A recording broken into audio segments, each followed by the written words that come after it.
Known to the West as Mehmed II, he was an Ottoman Sultan, and in the time of his rule he would accomplish one of the greatest achievements in history: conquering Constantinople.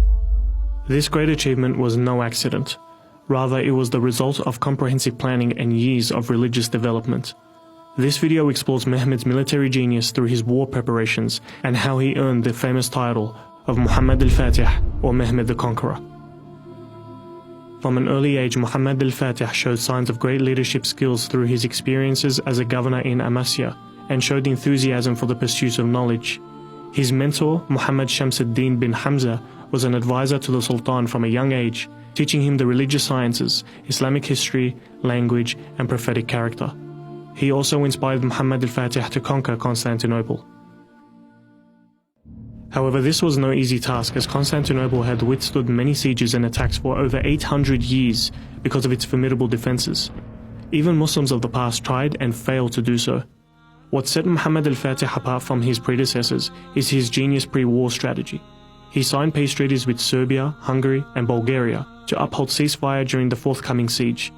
He even increased taxes on sovereign states and regulated the trading sector to secure a war fund. The military strategy took the majority of Muhammad's focus. He was able to amass hundreds of thousands of foot soldiers, as well as cavalry, gunmen, and janissaries from all across the Muslim world. He also equipped his army with the latest warfare technology, which had not been owned by any other nation except for the Ottomans. This was a giant cannon that was essential to taking down the Theodosian walls. Mehmed took no risks.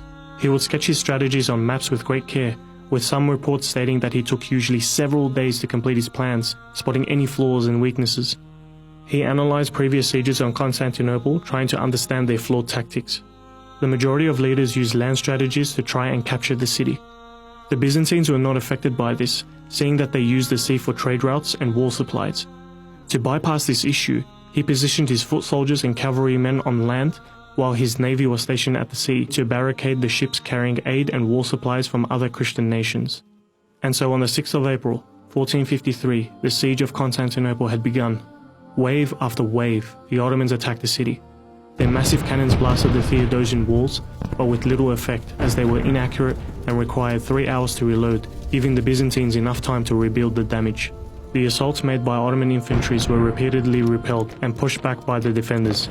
On the other side of the siege, the Ottoman naval fleet encountered another issue, as the Byzantines had stretched a massive chain across the Golden Horn Bay. This prevented the Ottoman navy from attacking the walls from the sea. All these problems were troubling Mehmed. He knew that if he were to be victorious, he would have to adapt to the changing conditions. Muhammad al-Fatih ordered the construction of a road of greased logs to drag his ships over the hill into the Golden Horn, bypassing the chain barrier. The defenders were forced to disperse part of their forces to defend the sea walls along the Golden Horn. The Byzantines were being overwhelmed at several different points.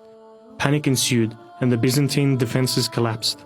And surely enough, Ottoman flags were seen on top of a small gate. Finally, after a 53-day siege, on the 29th of May 1453, Sultan Mehmed had conquered Constantinople. Following the conquest, Mehmed protected both Jews and Christians and respected their rights as citizens of Constantinople. By conquering this great city, the Sultan had established a new frontier for the spread of Islam in the West, having lasting impacts on the world until today. Muhammad al-Fatih showed us that in order to accomplish anything, not only do you need to rely on Allah, but also to put in the effort yourself. May we learn from his achievements, and may Allah bless this noble Sultan.